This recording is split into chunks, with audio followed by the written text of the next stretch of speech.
Salamu kwenu, mmechukua, mmepokea? Mmepokea?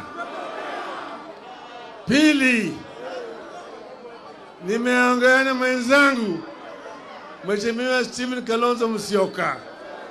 Yeye yuko kule Ulaya. Kwa sababu yeye hayuko na sisi hapa, ametuma salamu. Pia ndugu yetu Uhuru Muigai Kenyatta ametuma salamu. Mnapokea? Mnapokea? Leo ni siku muhimu sana. Tunapanda sasa leo katika awamu ya pili ya mapinduzi katika taifa letu.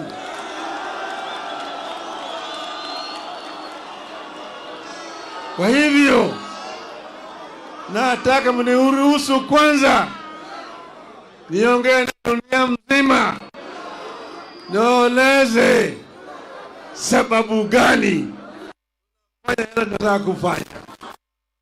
Unakubali? Nitasema na kimombo, sawa? Kwanza naanza na quotation. Woe to those who make unjust laws, those who issue oppressive decrees, to deprive the poor of their rights and withhold justice from the oppressed of my people, making widows their prey and robbing the fatherless. What will you do on the day of reckoning, when disaster comes from afar? To whom will you run for help? Where will you leave your riches? Unquote. That is Isaiah chapter 10, verses 1 to 3.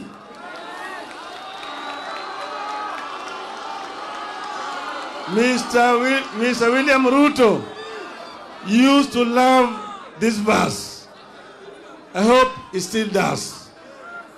Dear Kenyans, last week we were betrayed in this city. Our representatives conspired with an executive and abandoned us at our hour of need by voting for the punitive Finance Bill 2023. Yesterday, Mr. William Ruto endorsed this betrayal by signing the finance bill into law. We did everything that could be done to have Ruto listen to us and avert the confrontation over taxes. We petitioned the authorities and institutions. We demonstrated. We prayed in the house of worship. We begged to be heard. We sought amendments, and we pleaded with the members of parliament to stand up for us. Our petitions were thrown to the dustbin by Ruto's tyrannical hands. He slighted our pleas and violently dispersed our petitioners. Effective next week, therefore, fuel taxes rises from 8% to 16%. We will pay housing tax whether we need a house or not. The cost of basic goods, which has been weighing Kenyans down, is going up from next week again. At a time like this, silence would be a betrayal to the country. Silence would be treason. We cannot be a nation of people who, having eyes, refuse to see, and having ears, refuse to hear. We have suffered a cruel betrayal of our trust and confidence in the ability of our representatives to protect us. We must punish the traitors, and we must force a repeal of the Finance Act. But what happened this past week and yesterday is not just about the Finance Act. This is about the re-emergence of a dictatorship under leaders who cut their teeth and honed their political skills in an infamous school of dictatorship. We all know where Mr. William Ruto is coming from. We all know where Rigathi Gachagua is coming from. In the run-up to the vote on the bill, more than 90% of Kenyans rejected it. Even after MP the bill, polls continue to show that the majority of Kenyans did not like it. However, true to his character as a dictator, Ruto proceeded as if Kenyans had not spoken and he imposed punitive taxes on us without our consent. That is contempt for the people. In a democracy, few individuals can use government as their tool against the people. The idea that only the wishes of Ruto and Gachagua matter in this country today must attract a very heavy price. Ruto is testing the limits of his illegitimate power. Ruto is testing whether we still have the will, energy, and resolve to fight remnants of dictatorship. After stealing our election last year, Ruto now thinks he can steal anything and get away with it. We have to stop Ruto, and we have to stop it. We have to do it now. We must tell Ruto in no uncertain terms that he has stolen enough for the owners to notice, and he has known for stealing the wishes of the people. This gathering must provide an unmistakable response to Ruto and those who think like him, that we are willing and ready to do whatever it takes to roll back dictatorship. This gathering must make it clear to Ruto pay a heavy price for their unfortunate experiments. You have some bad news for Mr. Ruto. The betrayal in the city has seeped into every village in Kenya. It has united Kenyans better than any government ever would. While the betrayal has shattered our faith in government and parliament, it has strengthened our faith in ourselves and our power. Consequently, Ruto and all those who think like him are going to learn the painful way never to mess with the people's food, fuel, and freedom.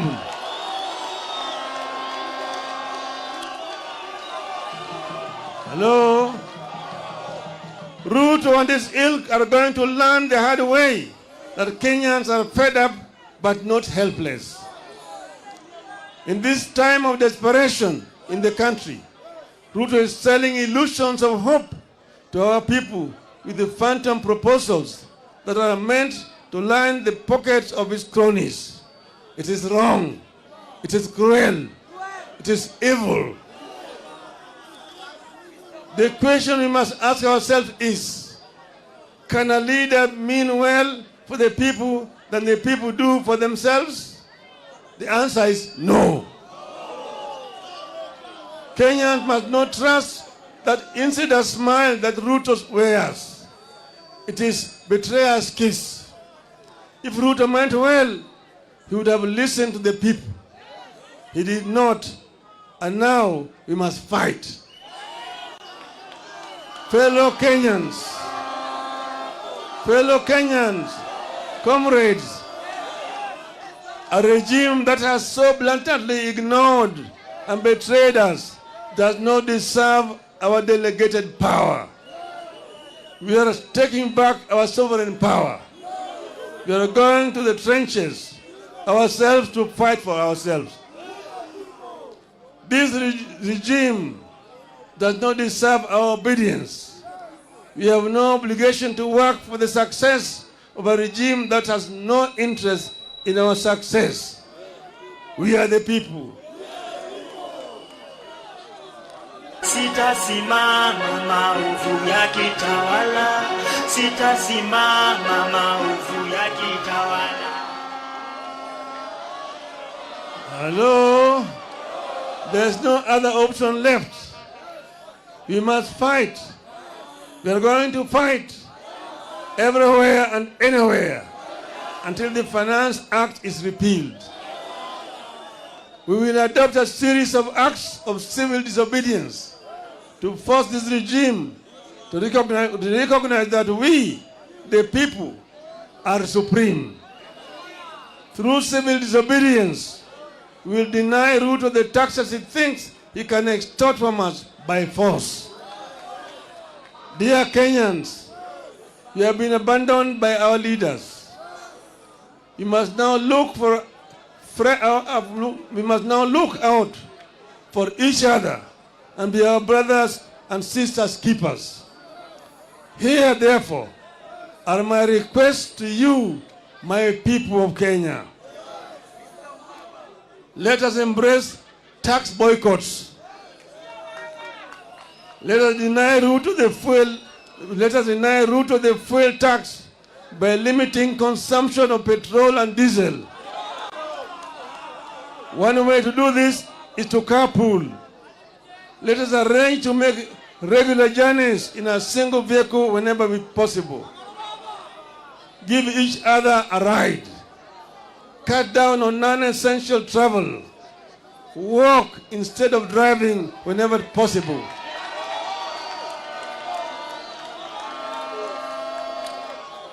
I appeal to all employers to allow their workers time to walk to and from work. I appeal to matatu owners to support tax boycotts. While observing safety measures, maintain the current fare but double your carrying capacity as part of the civil disobedience.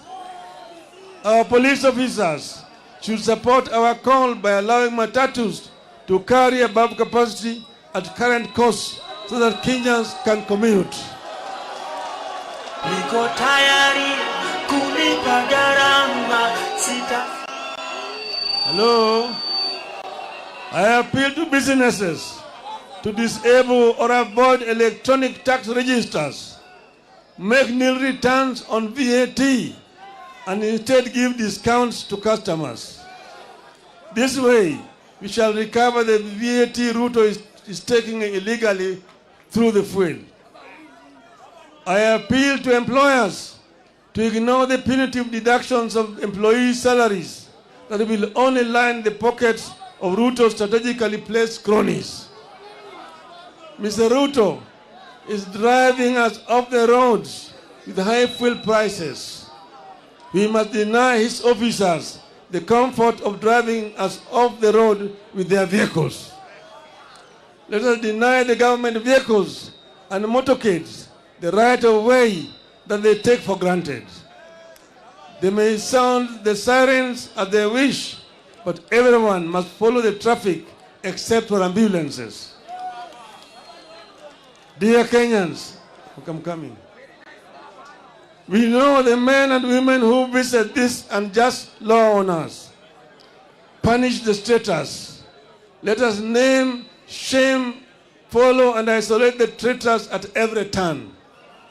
Let us picket their public and private offices and their homes until they join the call to have the Finance Act repealed. Today, and with absolute respect and humility, I'm reaching out to the online community in the country and diaspora, the famous Kenyans on Twitter, the content creators and the TikTokers. I have a request to you. Let us gather and share information about the traitors, their Twitter and other social media accounts, telephone numbers, and email addresses, and use this to show the oppressors that power belongs to us, the people. Finally, I appeal to our performing artists. Let our songs and music be a source of pain to the traitors. Let our songs and music a source of pain to the traitors. Let our music carry our disappointments and support the fight against Ruto and his contemporaries until Ruto learns to respect the people. Dear Kenyans, in a democratic country that is founded upon sovereignty of the people, whenever the arms of government whether the executive, the legislature, or the judiciary, fall into the hands of men and women who use their delegated sovereign power to oppress the people and benefit themselves, then it becomes a right and a duty of the people in pursuit of the common good to assert their sovereignty, to disobey those men and women and their laws. We are asserting our sovereignty. Civil disobedience begins with personal actions. We begin today, and we will continue progressively, discreetly and publicly, culminating the official start of massive countrywide demonstrations.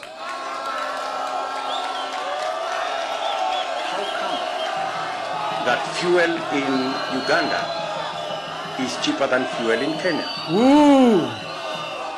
To those who make unjust laws, to those issue oppressive decrees, let us get to work. Let us get to work. Tuanze kazi. Tuanze kazi.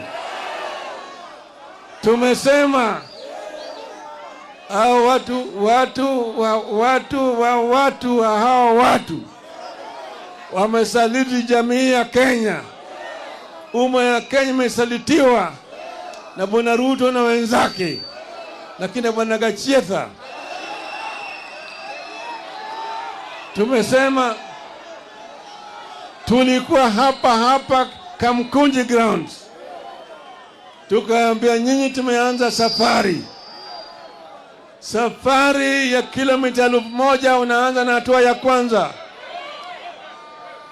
Tumeonya hao watu, tumeliwaambia punda imechoka, tuliwaambia chumba imechoka, wamekataa, wamezidi kuweka mzigo juu ya punda. Sasa punda itawapiga teke, punda itapiga teke. Sasa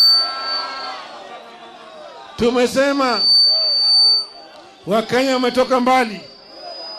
Mzungu walijaribu, lakini Wakenya wakale walisimama imara, wakamwambia mzungu, patia mbali, tutarudi Ulaya. Mzungu alirudi Ulaya. Ikaja serikali ya dhuluma. Bili serikali ilikuja hapa yafuata Nyayo na kadhalika. Tukasema hata wewe utatoka. Nyayo walienda, sivyo? Kama wale walienda, wewe ni nani? Wewe ni nani? Sisi hatuwezi kutishwa na watu wachache. Hatuwezi kutishwa na watu wachache ambaye waliiba kura zetu. Tunajua vile waliiba kura zetu.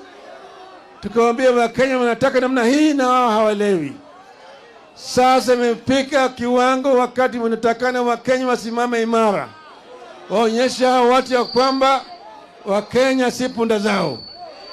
Wakenya wanaweza kuleta mabadiliko. Tumesema kwa kimombo hapa, tunatoa ile uwezo ambaye sisi kama wananchi tuliwapatia hawa watu. Hiyo uwezo inarudi kwa mkono ya wananchi. Wewe ni mwananchi. We are the people. Semani, we are the people. We are the people. We are the people. Inua mkono, we are the people.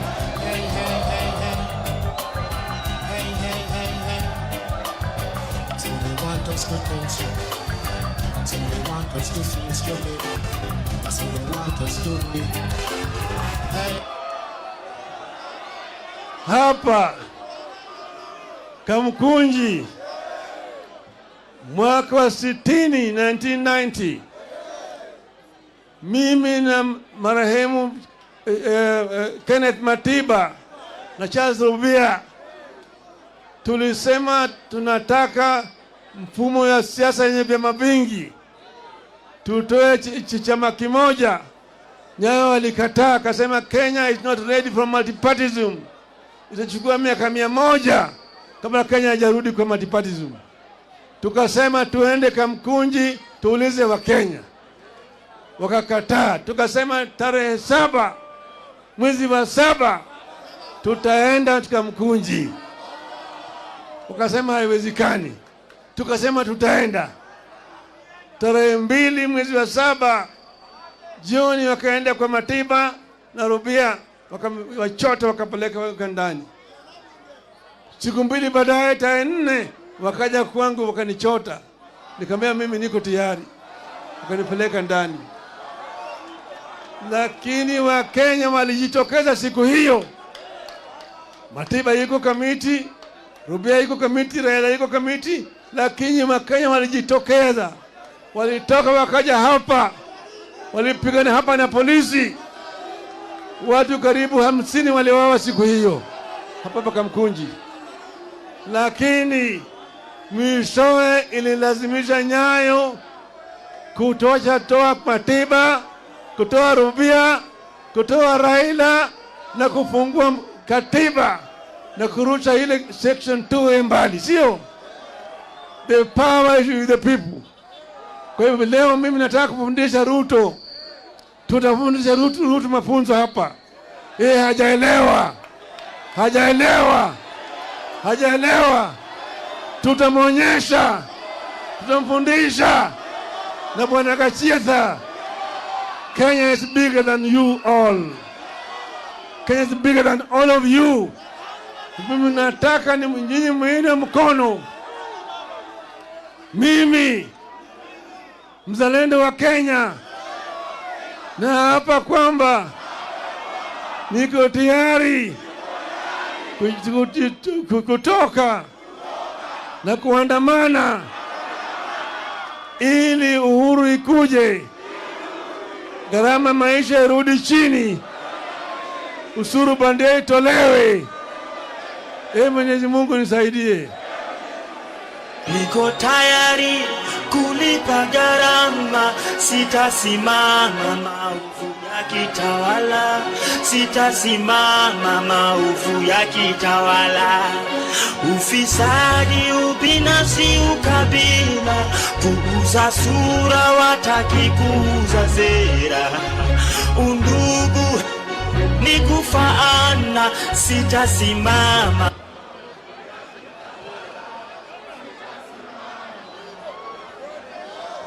Hello? Niko tayari.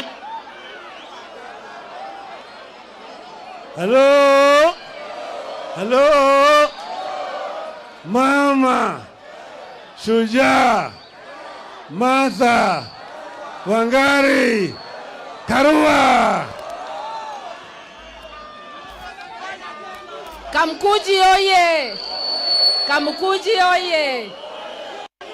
Baba ashawaelezea ya kwamba serikali haramu ya Ruto imetangaza vita kwa watu wa Kenya.